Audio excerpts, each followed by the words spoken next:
오늘 우리는 출애굽기 6장 6절에서 7절의 말씀을 통하여 내가 여호와인 줄 알리라 라고 하는 제목으로 하나님의 은혜를 나누고자 합니다. 성경에는 창조 이야기가 두 번 나오게 됩니다.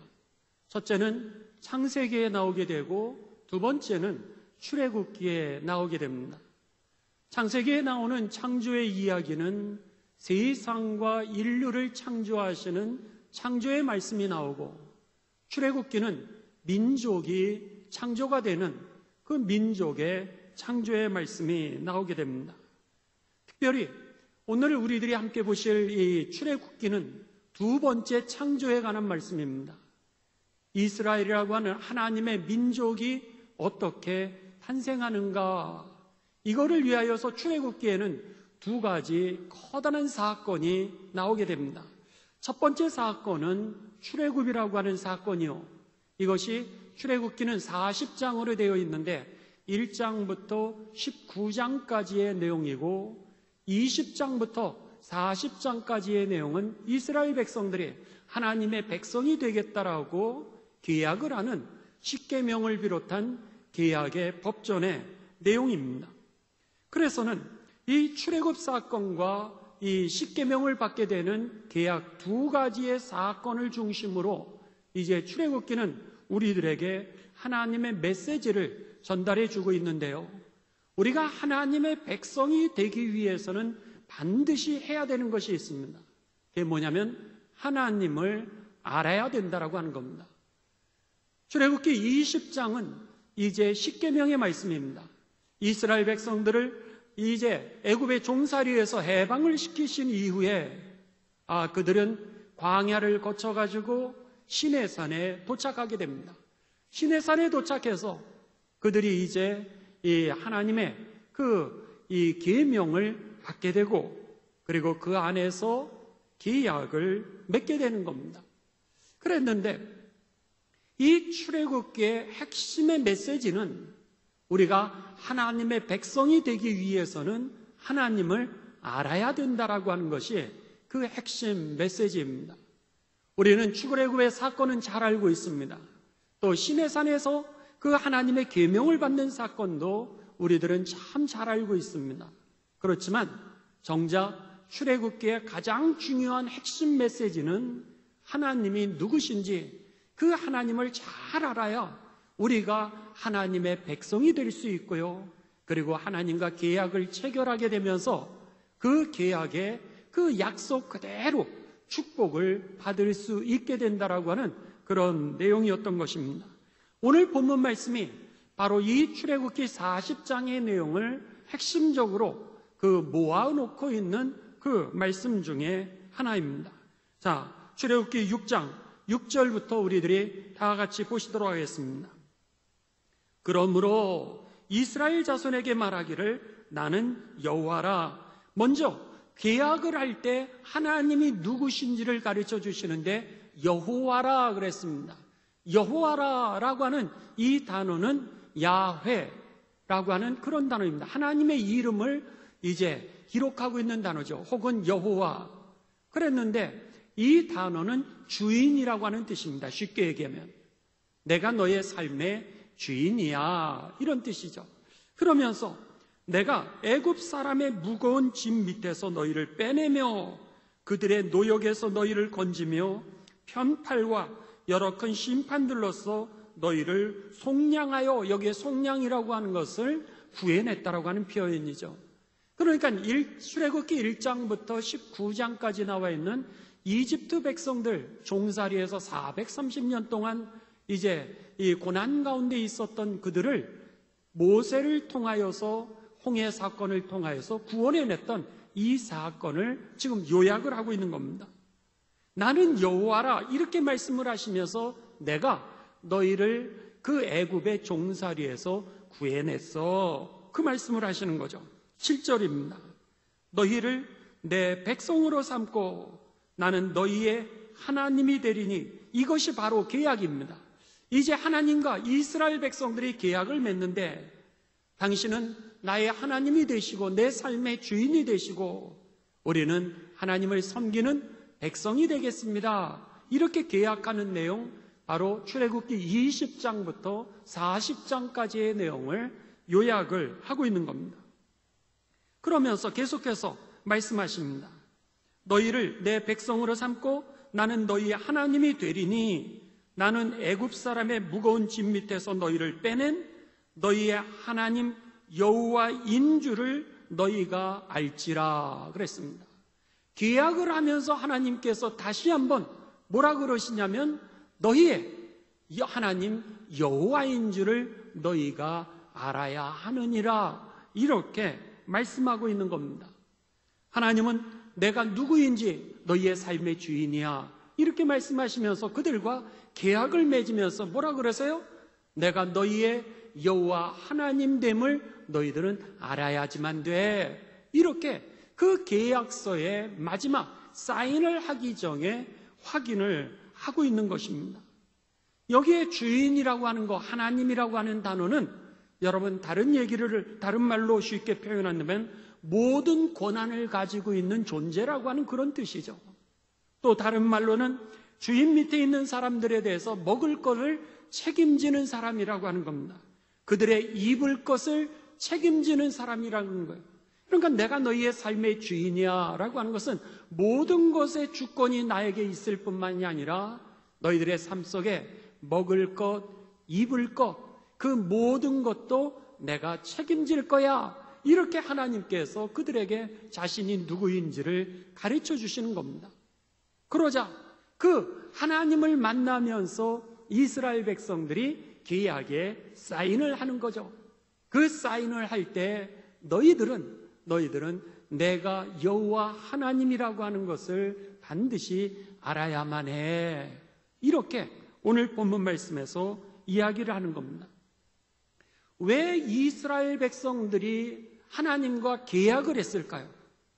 이들이 출애굽한 이후에 그냥 하나님과 더불어서 살면 될 텐데 왜 굳이 하나님과 계약을 체결하게 되었을까요?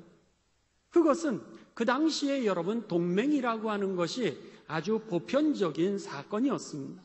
왜냐하면 옛날에는 여러분 주먹이 센 사람이 이제 모든 것을 갖다가 다스리지 않았습니까? 법이라고 하는 거 없습니다. 그냥 주먹이 법이었던 것이죠. 그러다 보니까 옛날에 이런 부족 국가들이 자기가 배고프면은 다른 민족을 침입해가지고 거기에서 수탈하고 약탈하고 그리고 거기에 여인들을 잡아오기도 하고 거기 있는 사람들을 우리의 종으로 삼았던 게 그 당시에 빈번한 삶이었습니다. 그러니까 전쟁이라고 하는 것은 먹고 살기 위해서 아주 일상이었던 겁니다.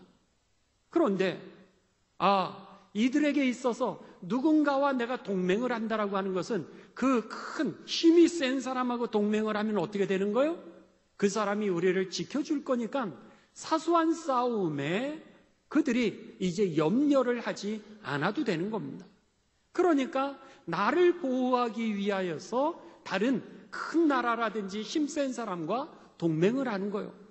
근데 이스라엘 백성들이 보니까 430년 동안 어느 누구도 우리를 구해줄 사람이 없었거든요. 그랬는데 하나님께서 모세를 보내셔가지고 우리를 430년 동안 아무도 구원할 수 없었던 그 종살이에서 우리를 구해 주신 겁니다.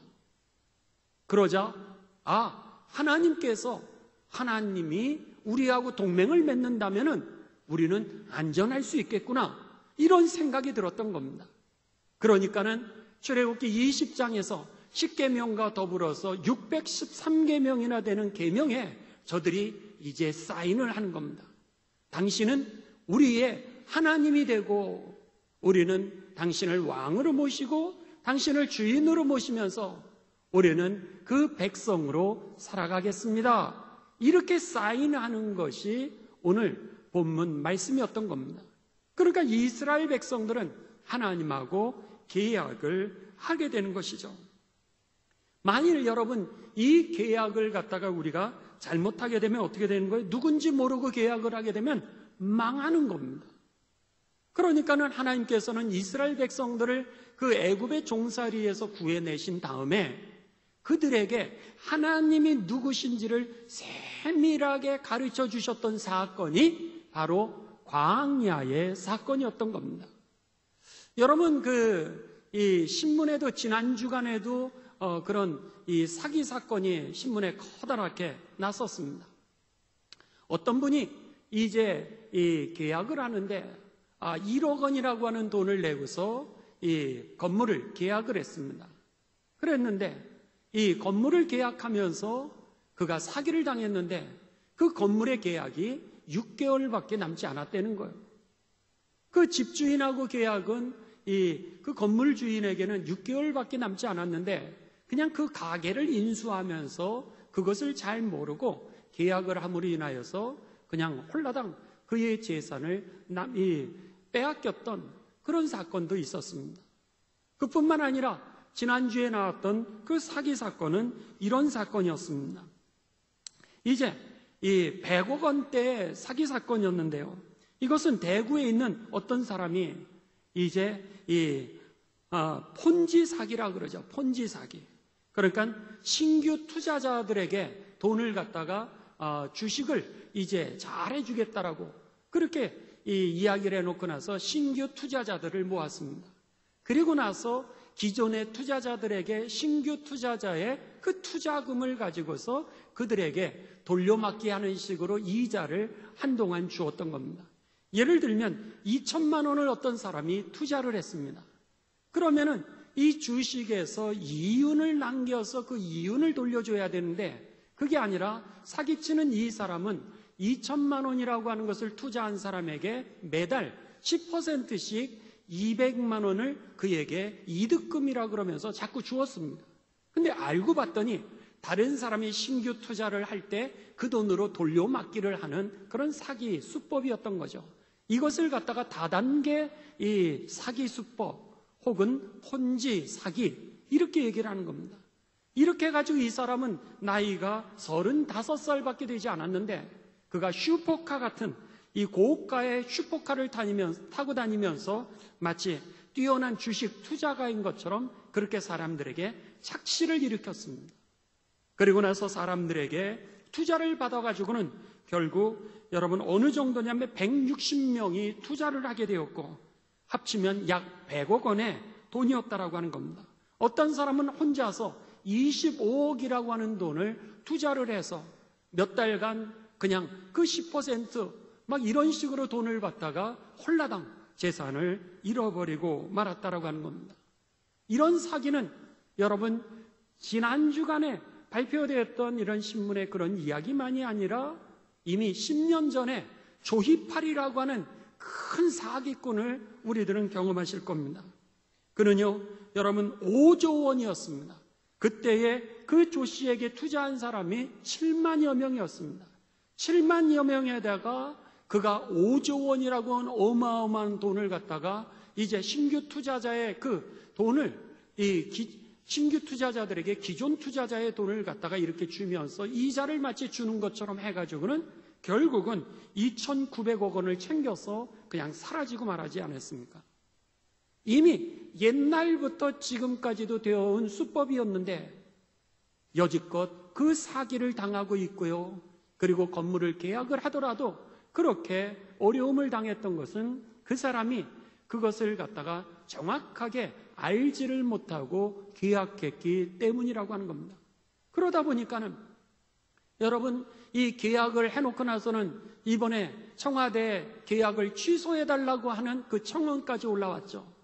근데 그 계약을 취소하는 게 쉬운 일이 아닙니다.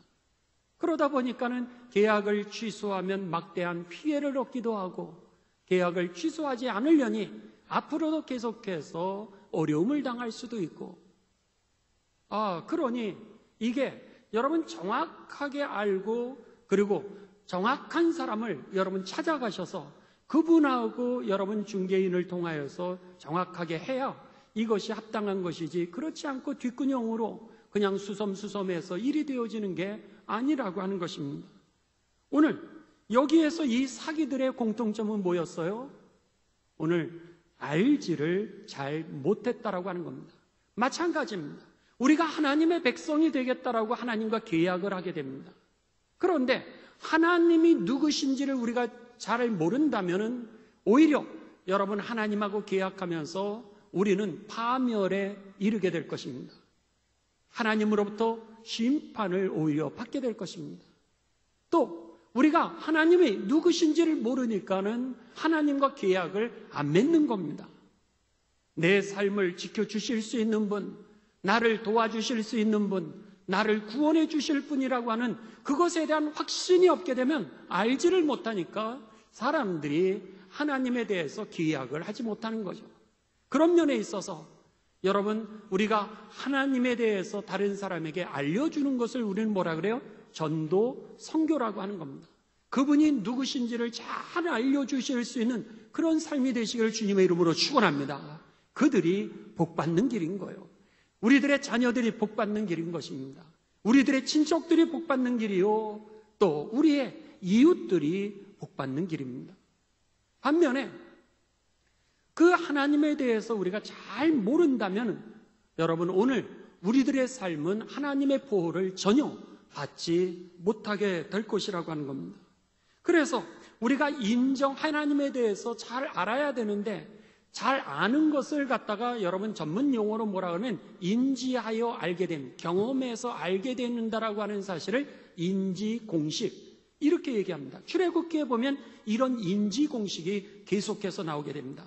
하나님을, 여호와 하나님을 너희가 알아야 할지니라. 이렇게 출애굽기에서는 계속해서 하나님이 우리들에게 말씀하십니다. 예를 들면 오늘 본문 말씀도 그랬죠. 이스라엘 백성들을 출애굽시키셨습니다. 시키신 다음에 뭐라 그러셨어요? 나는 너희의 하나님 여호와인 줄을 너희가 알지라. 이렇게 말씀하셨습니다. 출애굽기 6장 8절입니다. 출애굽기 6장 8절에도 보면은 뭐라고 그러시냐면 내가 아브라함, 이삭, 야곱 그리고 조상들에게 약속한 것을 하나님은 어떤 분이시냐면 그것을 약속을 성취하시는 분이라고 하는 것을 가르쳐 줍니다. 그래서 오늘 본문 말씀 바로 뒤에 보면 내가 아브라함과 이삭과 야곱에게 주기로 맹세한 땅으로 너희를 인도하고 그 땅을 너희에게 주어 기업을 삼게 하리라. 나는 여호와라 하셨다 하라. 아브라함에게 내가 너에게 땅을 주리라 이렇게 약속하지 않았습니까? 이삭에게 땅을 주리라 약속하셨고 요셉에게 땅을 주리라 약속하셨는데 오늘 본문 말씀에서 이스라엘 백성들에게 오늘 내가 약속한 대로 너희를 구원하고 약속의 땅 가나안 땅을 내가 너희에 주잖아.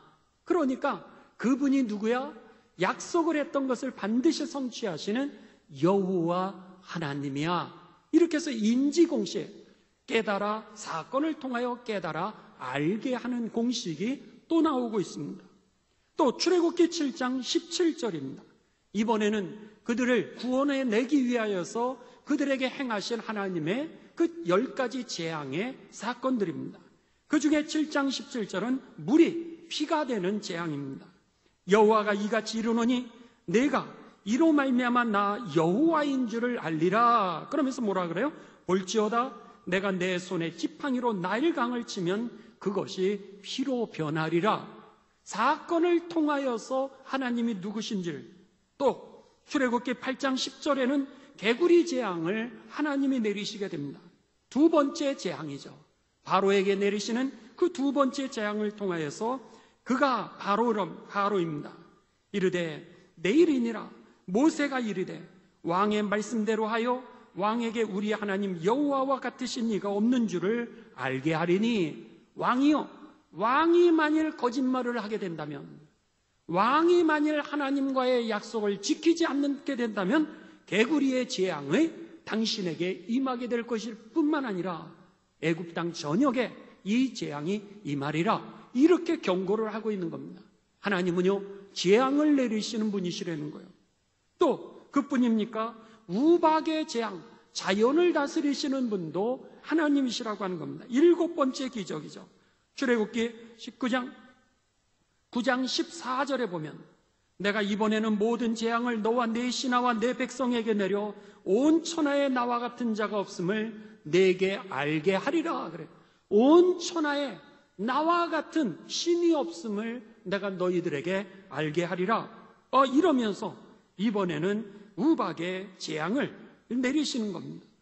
또 출애굽기 12장 12절에 보면은요, 10번째 기적, 장자의 생명을 뺏어가시는 그런 심판이 나오게 됩니다. 그랬는데 출애굽기 12장 12절에도 보면은 내가 그 밤에 애굽 땅에 두루다니며 사람이나 짐승을 막론하고 애굽 땅에 있는 모든 처음 난 것을 다 치고 애굽의 모든 신을 내가 심판하리라. 나는 여호와라, 너희의 삶의 주인이니라. 이러면서 장자의 죽음의 심판을 내리시면서 하나님이 누구신지를 가르쳐주고 있습니다. 자, 이 사건을 통하여서 이스라엘 백성들이 이제 애굽 땅의 노예에서 해방이 되었습니다. 해방이 되었는데 이번에는 홍해로 가게 되죠. 홍해를 만나게 됩니다. 홍해를 만나게 되었는데 그들이 뒤에는 애굽의 병사들이 쫓아오게 되고 앞에는 홍해 바다가 막혀 있는 거예요. 이제는 꼼짝없이 죽을 수밖에 없는 상황이 됩니다. 그때 하나님께서 홍해를 가르시게 되죠. 홍해를 가르시면서 출애굽기 14장 18절입니다. 내가 바로와 그의 병거와 마병으로 말미암아 영광을 얻을 때야 애굽 사람들이 나를 여호와인 줄 알리라. 홍해를 가르면서 그 바로의 군대가 내가 누구인지를 그들이 알게 되리라. 이렇게 말씀하십니다. 이번에는 홍해를 건넜습니다. 홍해를 건너고 그들이 광야를 가는데 먹을 것들이 떨어지게 됩니다. 그때 하나님께서 만나와 메추라기를 주시죠. 만나와 메추라기를 주시면서 출애굽기 16장 12절에 보면은 하나님께서 이렇게 말씀을 하십니다. 내가 이스라엘 자손의 원망함을 들었노라.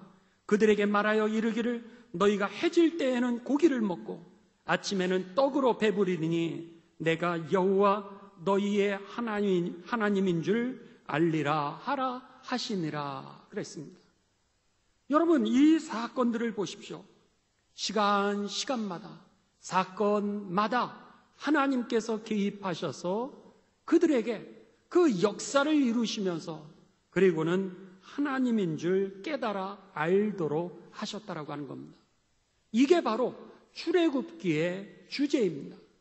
우리가 하나님의 백성이 된다라고 하는 것은 하나님이 누구신지를 알아야 우리가 하나님의 말씀에 순종할 수 있게 되죠.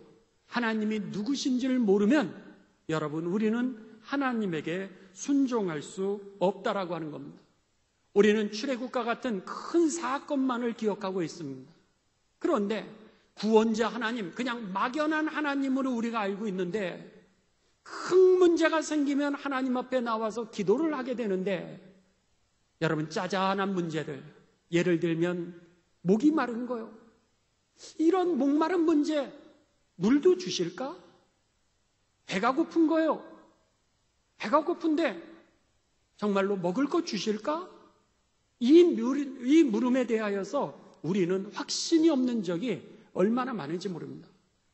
나를 구원하여서 천국에 이끄실 분, 이런 커다란 명제에 대해서는 인정을 하는데 내가 하나님이 누구신지를 구체적으로 모르다 보니까는 우리는 사사한 인간관계의 문제, 분노의 문제, 아니 배고픔의 문제, 아니 물의 문제, 이런 사소한 문제에 대해서는 하나님이 정말 여기에도 역사하실까?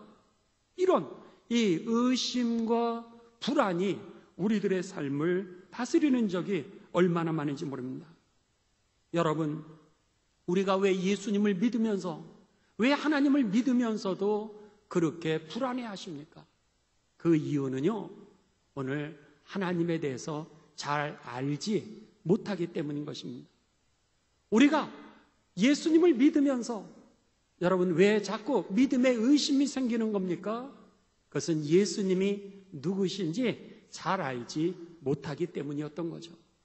그러니까 이스라엘 백성들을 이제 종살이에서 해방시키셨으면 바로 가나안 땅에 들어가게 하시면 되는데 하나님께서는 이스라엘 백성을 일부러 광야로 인도하셨던 겁니다. 광야로 인도하니까 물이 부족했을 때 그 물조차도 바위를 쪼개가지고 주시는 그 하나님이라고 하는 것을 그들이 경험하게 되었던 거죠. 그들이 고기가 먹고 싶었을 때에는 이제 하나님께서 그 고기를 갖다가 그들에게 공급하시는 하나님이라고 하는 것을 경험시키기 위해서 광야로 그들을 인도하셨던 겁니다. 그들이 빵이 부족했을 때는 그 빵을 먹여주시는 그 하나님이라고 하는 것을 경험하도록 큰 구원의 역사만이 아니라 사소하고 아주 소소한 것까지도 우리들의 일상에서 우리의 삶의 주인이 되시는 분이 바로 하나님이시고, 또 우리들의 삶의 주인이 되시는 분이 예수님이라고 하는 것을 가르쳐 주기 위하여 그들을 여러분 광야로 인도했다라고 하는 사실입니다. 여러분, 오늘 우리들의 믿음을 한번 돌아보시 바랍니다. 어디에서 우리가 불안이 오고 있습니까? 하나님이 누구신지를 잘 모르니까 우리가 불안해하는 겁니다. 불안해하지 않는 믿음이 되시기를 주님의 이름으로 축원합니다. 왜 불신이 우리들에게 옵니까? 하나님 없는 불의의 삶을 여러분 왜 우리가 살아갑니까? 그 이유는 하나님에 대해서 우리가 잘 알지 못하기 때문입니다. 한번 생각해 보십시오. 여기까지 온 것, 여러분 우리의 힘과 우리의 능력으로 정말 오신 겁니까? 그렇지 않죠. 하나님이 그때마다 힘을 주셨고요. 하나님이 그때마다 보호해 주셨고요. 하나님께서 그때마다 이길 수 있게 하여 주셨고, 하나님께서 그때마다 물을 주셨고, 그때마다 밥을 주셨고, 그때마다 고기를 공급해 주셔서 오늘까지 오지 않았습니까? 오늘 이 출애굽기의 주제는 바로 내가 누구야? 내가 여호와 하나님됨을 너희가 알지어다. 이렇게 말씀했던 겁니다. 여러분, 오늘 말씀을 결론을 내립니다. 이 출애굽기를 통하여 성경을 통하여서 우리에게 온전한 구원이 오는 그 방법을 가르쳐 주시는 겁니다. 그냥 나를 구원해 주시는 분, 이것은 여러분 맞습니다. 그런데 오늘 우리들의 삶에 진정한 구원이 임하고 해방이 임하는 것은 바로 오늘 하나님이 누구신가를 제대로 알 때, 예수님이 누구신지를 제대로 알게 되면은요, 오늘 소소한 문제 속에서도 불안해서 해방될 것이요, 불신의 삶에서도 해방될 것이요, 불경건의 삶에서도 해방될 것이고, 불의의 삶 속에서도 해방되어 구원의 삶을 누리게 될 것입니다.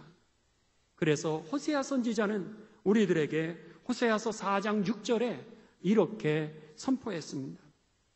내 백성이 망하는 이유는 지식이 없어서 망하는도다 그랬습니다.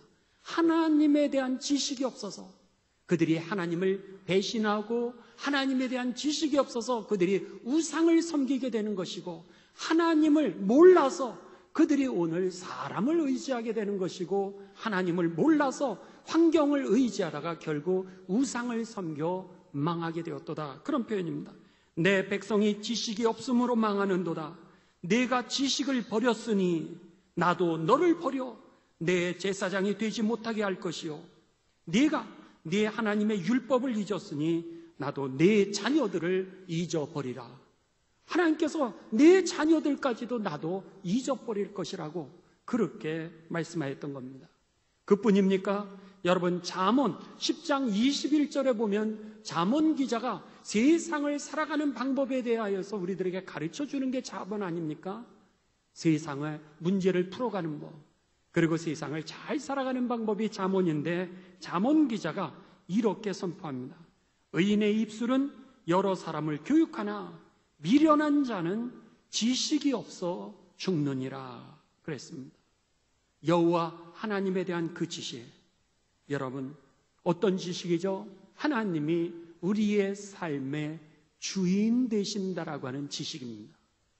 또 우리가 하나님이 큰 구원만 이루시는 분이 아니라 여러분의 소소한 문제까지도, 인간관계까지도, 여러분의 분노까지도, 여러분의 상처까지도, 그리고 여러분의 그 억울함까지도 반드시 갚아주시는 분이라고 하는 것, 일상에 나와 함께 하시는 그 하나님이라고 하는 사실을 우리가 알 때에 여러분, 우리가 오늘의 삶 속에서도 구원의 축복을 누리게 될 것입니다. 하나님을 아는데 우리가 진정한 구원이 있고요, 하나님을 아는데 우리들의 삶에 진정한 해방이 있음을 꼭 기억하시면서 이번 여름에 교회학교가 여러분 수련회를 하고 성경학교를 합니다. 여러분, 어른들도 이제 우리가 성경 기절을 8월부터 같이 암송해 갈 겁니다. 여러분들 기억하시면서 하나님을 더 많이 아시고 성경 공부 많이 하시고 성경을 많이 읽으시는 가운데 오늘 불안해하지 마시고 의심해서 여러분 떠나시고 또한 신령과 진정으로 주님을 신뢰하는 믿음 속에서 평안한 삶이 되시기를 주님의 이름으로 축원합니다. 아멘.